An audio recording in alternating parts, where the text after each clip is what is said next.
Здравейте! Днеска съм си купил един циркуляр електрически, на който ще направим анбоксинг и ще направим сравнение с стария ми циркуляр. Продуктът, който съм взел, е на Bosch GKS 190. Защо съм избрал този модел? Защото дълбочината на среза под прав ъгъл е 70 мм. Освен това, в сравнение с другия, който имам,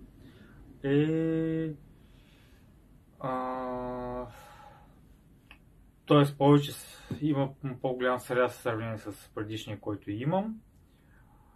И съответно другия му изтича гаранцията, този от днес му започва 3 годишната гаранция. Така, отваряме кутията.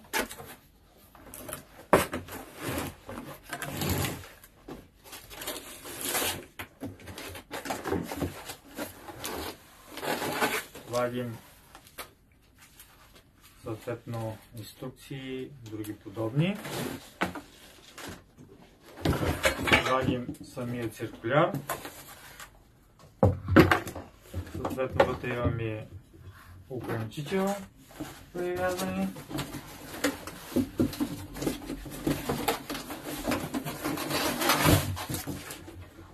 И общо взето това е.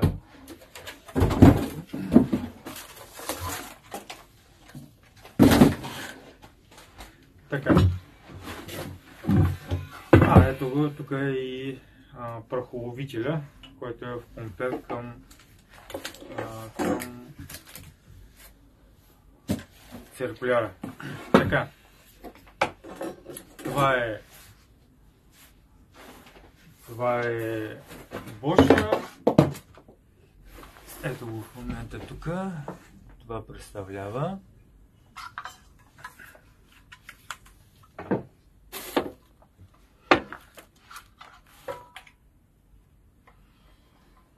Така. Защо избрах да си купя нов циркуляр, а не си ползвам стария? Основната причина за това е, че другият циркуляр, който е ето тук,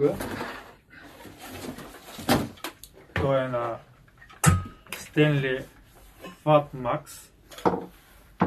Тук дълбочината на среза при Stanley е 65, при същата големина на диска 190 мм. Тук е 65 мм, тук е 70 мм. Това, което ме накара да си купя, основната причина, която ме накара да си купя Bosch, е, че при Stanley използват някакъв нестандартен диск. Какво искам да кажа? Че външният диаметър е 190, обаче центъра на диска, тук където се захваща, е 18, става и 20. А по принцип 190 на 30, т.е. вътрешният диаметър на 30 се продават стандартно. Другото, което е, че въпреки че сложих шайбата, която по принцип е в комплект към самия диск, като тръгна да режа, диска спира, макар че мотора върти. Колкото и да го затягам, да го мъча, просто тази вложка, която продават към самия диск, не уплътнява толкова добре и съответно диска спира да върти. Докато тук, ето той е на самия диск, който се е оригинално към самия циркуляр, е външен диаметър 30, стандарт вътрешен отвор, където е самата шайба, е 30. Тук взех нарочно най-високия клас, който ми предложиха на CMT.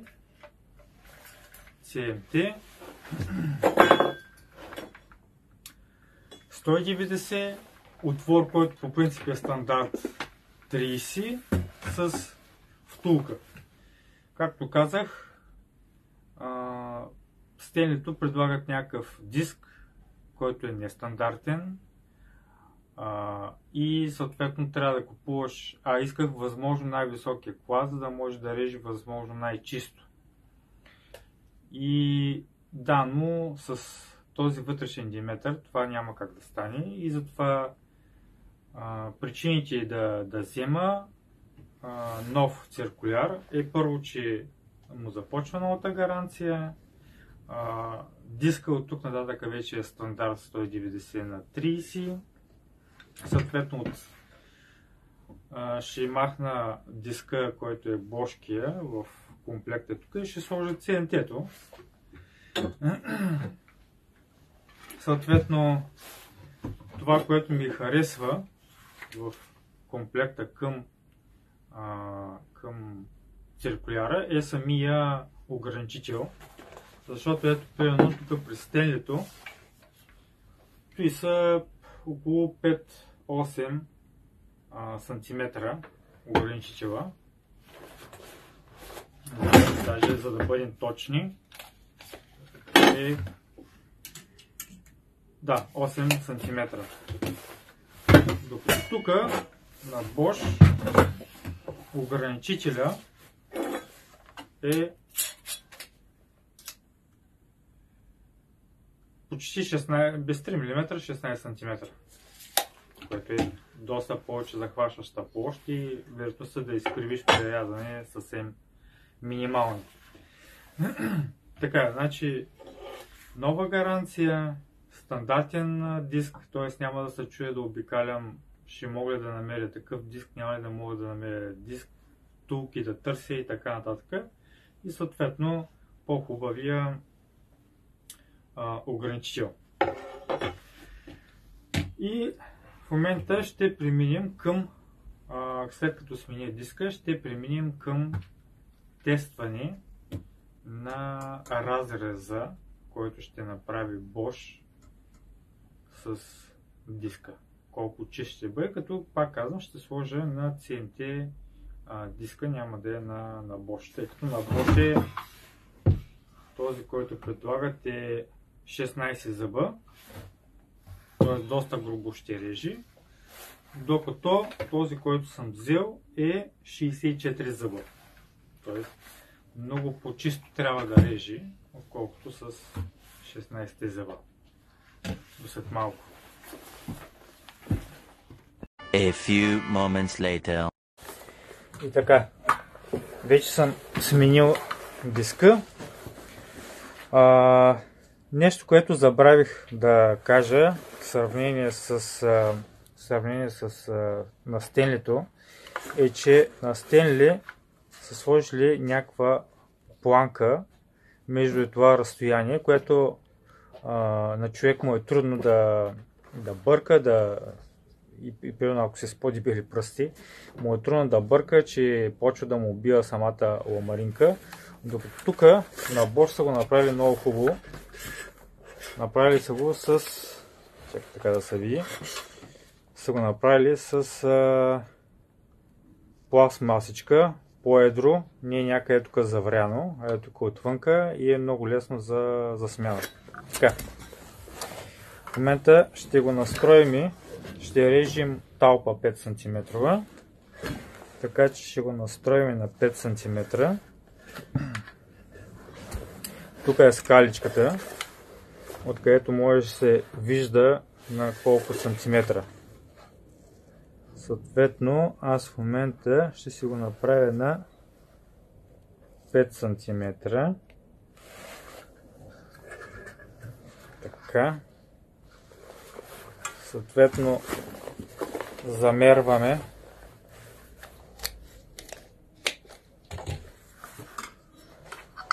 дали е 5 см. Не, повече.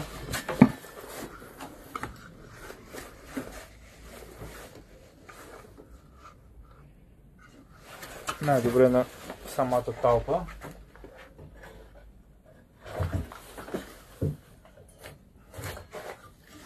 Така ще стане и по-бързо.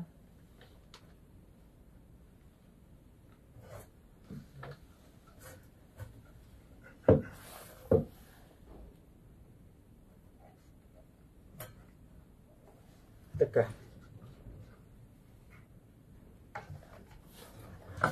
Това ми е 5 см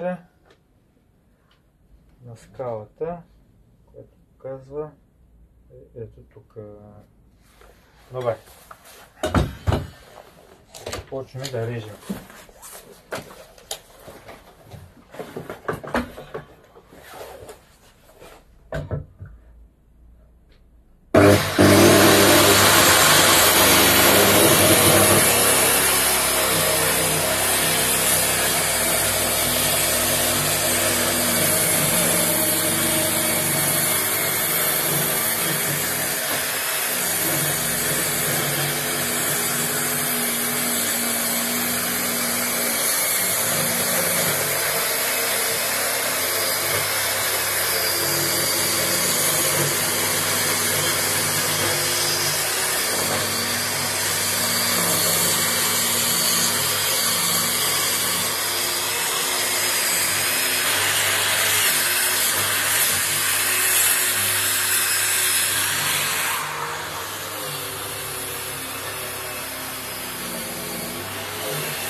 Това, което ми прави впечатление в момента, за разлика от стенлито, е, че Bosch е много по-тих, отколкото стенлито. Стенлито е много по-шумно. Другото, което направи впечатление и това, което ми харесва, е, че отпред на самия ряз е наистина ти, т.е. не само маркетинг, а наистина ти издухва стружките, не са стружки, ми струпичи. Наистина ти издухва струпичи и нямаш отпред струпи и наистина можеш да видиш къде режеш, ако примерно режеш по черта. Другото, което трябва да се обърне внимание е, че ето тук така, където са прорезите, така, ето това е прореза за когато се режи под прав ъгъл, това е прореза, когато ще се режи под 45, мисля, че беше градуса. Така, когато сме под, още малко така, когато сме на прав ъгъл, за това е толкова широк този отвор, защото това е дебелината на самия диск. Така, и ако примерно, ето в момента аз съм се го нагласил на 5 см. И когато е на 5 см, чертата, където е 5 см, не трябва да е по средата или в този край, защото тогава ще имаме едни милиметри, в зависимост от колко е дебел диска, ще имаме едни милиметри, които ще ни липсват. В случая при мен не е фатално, но ако режем някакъв детайл, което трябва да е до милиметър, това ще е фатално. Съответно, трябва да се обърне внимание, че трябва след чертата да бъде размера, който искаме да се отреже. Така, в момента талпата е отрязана, но дебелината малко по-надолу е трябва да го пусна. Това сега ще го коригираме и съответно ще минем още веднъж, за да го доотрежа. Да, е тук се вижда и 1 мм, което е по-ниско. Да. Това е. Така че минаваме го още веднъж и ще видим разреза какъв е бил.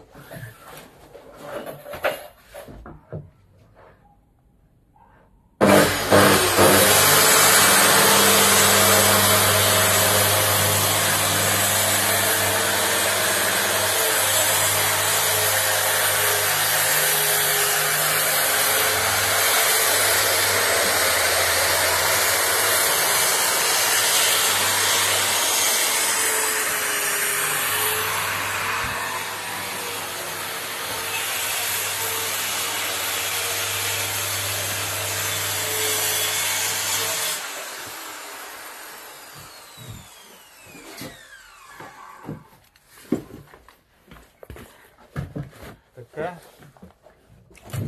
понеже имаме само 1 мм зарязане, стана изключително лесно. Така, разреза е абсолютно чист, прав, няма да се виждат следи от диска, което е много хубаво. Не знам на камера колко се вижда. Съответно никъде не драска, съвсем гладко си е. Просто го разряза като масло. Добре. Нека този път ще го нагласим на 10 см. Съответно развъртаме тук и го правим на 10 см.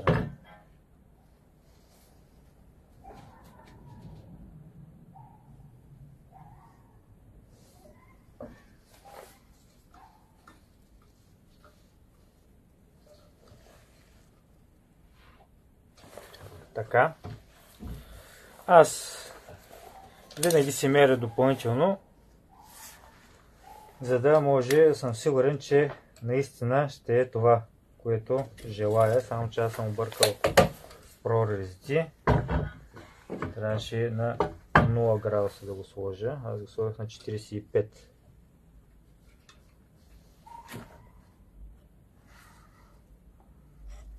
Така.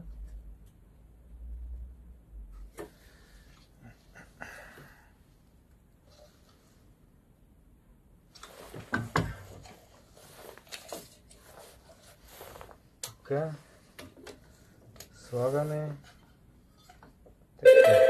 до 10 см и почваме да режем.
Така, отрязали сме го. Преглеждаме, наистина гладко е. Гладко е, няма следи от дискове, няма Няма и такива като по тая част. Наистина е чисто дървото. Няма мъхчета.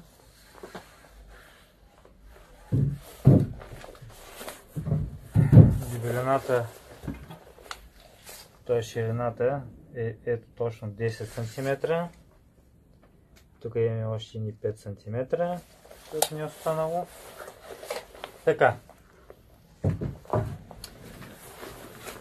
Направихме анбоксинг, направихме и тест съответно на самия циркуляр. Сравнение с теленето, което имам, и Bosch. Bosch много повече ми харесва. Както казах, и самия ограничител е много по-голям и съответно е по-тих в сравнение с теленето. Отвора, вътрешният отвор, където се захваща шайбата, е стандарт. Не е някакъв измислен като през теленето, да кажем 18 и само такъв диск да ползваш, защото и този, който продават на стенли, само един единствен диск с по-малко зъби, т.е. и не може да избереш с повече зъби, за да имаш по-чисти рязове. Т.е. за грубата работа става, но за по-финна няма да стане. Така че моето заключение е Bosch е много по-добър от стенлито. Единствено като недостатък, което мога да кажа, е, понеже обичам всичките ми инструменти да са в куфари, без значение перфоратори, глушлайф и така нататък, обичам да са ми в куфари. Единствено като недостатък, който мога да посоча, е, че не предлагат куфар за глушлайфа, но ще го пробвам дали се побере в куфара на Стенли и съответно в куфара на Стенли да бъде. Пък другия циркуляр ще бъде Зорзаман, ако трябва нещо или за груба работа, като втори циркуляр може да свърши работа. Така иначе след 90 дена, да, след 90 дена му изтича 3 годишната гаранция, а този му започва сега гаранцията след регистрация 3 години, иначе 2 години. Ами, това е за мен. Надявам се да съм бил полезен. Може да споделите, това видео на някой може да е полезен. Може да коментирате, ако имате някакви въпроси или някакви отзиви ваши. И така. Лек ден и до скоро!